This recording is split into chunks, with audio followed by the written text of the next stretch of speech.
नमस्ते साथियों, अपने चेतना के स्तर को उठाना अपने हाथ में है। आप इस शरीर को प्रधानता देते हैं। ये शरीर एक कुदरत का बनाया हुआ सबसे बेहतरीन मशीन है, जो नेचुरल मशीन भी इसे कह सकते हैं, जो खुद परमात्मा ने इसे गढ़ा है। इसमें सब कुछ आपके अंदर है। ये शरीर रूपी पिंजरा मशीन जो आपके पास है, ये तमाम तरह के मल मूत्र अवसाद इन सबों का घर भी है।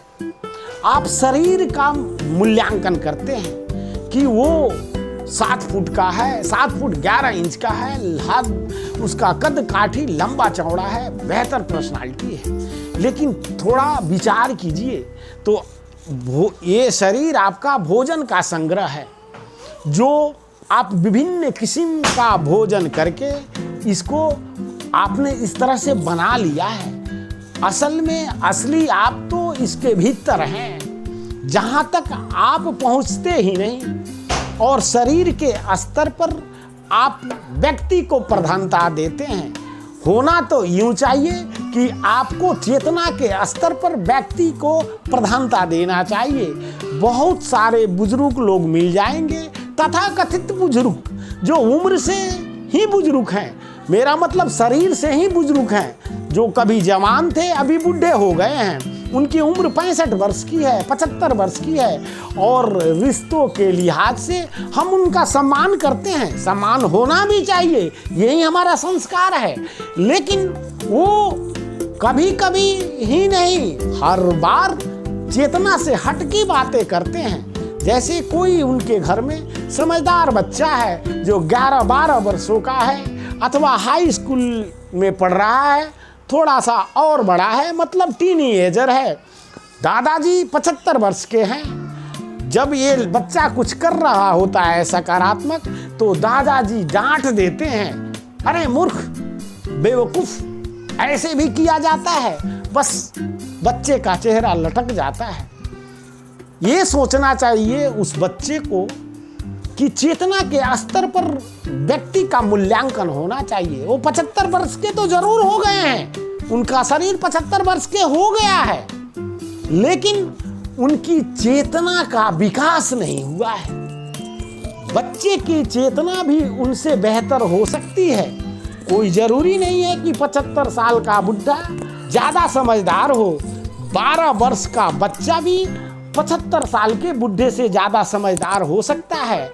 यही है चेतना का स्तर। वो कितना समझता है, उसका चेतना क्या है, उसके चेतना की लेवल क्या है, उससे व्यक्ति का मूल्यांकन होना चाहिए, उम्र से नहीं। आप इस शरीर को देख लीजिए, इसमें तमाम तरह की व्याधि, रोग, सब कुछ है।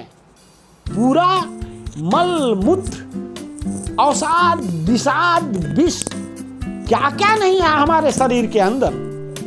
इन सब चीजों का वो घर है, गोदाम है। जितनी भी गंदगियां हैं दुनिया के अंदर, वो सब हमारे शरीर के अंदर है। और ये शरीर जितना दिन का होता है, जितने वर्ष का होता है, आप उसको उम्र कहते हैं और खुद को भूल जाते हैं। शरीर के उम्र को ही आप खुद अपना उम्र बता देते हैं। शरीर इतना पीड़ा भोगता है, इसका क्या अर्थ है? ये आज है, कल नहीं रहेगा, कुछ पलों के बाद नहीं रहेगा। शरीर को अस्थिर छोड़ दीजिए। किसी को देखिए जो बीमार है, निरंतर सोया हुआ है, 10 दिन 15 दिन ही लगातार अगर एक ही स्थिति में सोया रहे, तो उसके पीठ में घाव फोड़े निकल जाते हैं, क्या क्या और बीमारियां उत्पन्न हो जाती हैं। वैसे शरीर का मूल्यांकन आप करते हैं, उस शरीर को वैल्यू देते हैं कि ये दादाजी हैं, 75 वर्ष के हैं, ये बोल रहे हैं तो ठीक बोल रहे हैं, ऐसा ही होना ही चाहिए। फिर उस बच्चे का सोच बिल्कुल दादाजी के सोच के हिसाब से बन जाता है, और वो भी अपने शरीर को ही वैल्यू देने लगता है, अपने चेतना को भूल जाता है। तो चेतनशील बनना चाहिए। आप कितना समझदार हैं, ये महत्व करता है, ये मैटर करता है, ना कि आपका शरीर। शरीर से चेतन का कोई मतलब नहीं। चेतन तो काफी अभ्यास की दरकार है।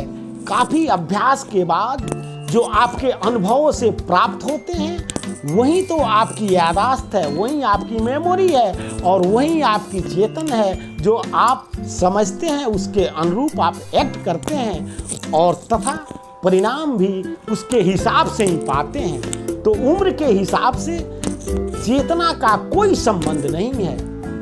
बस आपके परिवेश और माहौल के हिसाब से आपका शरीर उस हिसाब से हो जाता है और फिर आपकी सोच, आपका चेतना का स्तर भी गिर जाता है। तो ये निर्भर करता है कि आप जो सोच रहे हैं, सामने वाला क्या सोच रहा है। सामने वाले की चेतना की स्तर और आपकी चेतना के स्तर में अगर फर्क है तो निश्चित रूप से उसके बातों को आपका चेतना 20 है, उसका 19 है, 19 के फ्रीक्वेंसी से है, आपके 20 के फ्रीक्वेंसी से है।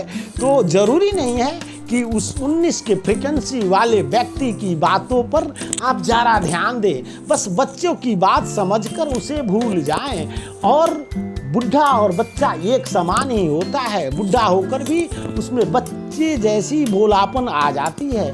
चेतना के स्तर का उसे बोध ही नहीं होता। तो आप उन्हें दुख भी न लगे, इस तरीके से कट के निकल जाएं और आपने सकारात्मकता को सोचें, आगे बढ़ते रहें। उम्र पर किसी को इज्जत करनी है, वो आपसे श्रेष्ठ है, तो एक औपचारिकता ही है जो आप करिए। लेकिन अगर चेतना के स्तर पर कोई बाधा पहुंचा रहा है, आपको रोक रहा है आगे बढ़ने से, आपको विकसित नहीं होने दे रहा है, तो इसका मतलब भी नहीं है कि आप क्रूर बनकर उससे बाइकआउट हो जाइए। बिल्कुल नरमता से उनको एक बच्चे की तरह समझकर बहला फुसलाकर अपने कार्यों को अंजाम दिया जा सकता है। चेतना के लेवल पर और ऊपर उठा जा सकता है। मनोज उपाध्याय को सब्सक्राइब अवश्य करें और मुझे सुनने के लिए आप सभी मित्रों को हार्दिक दिल से धन्यवाद।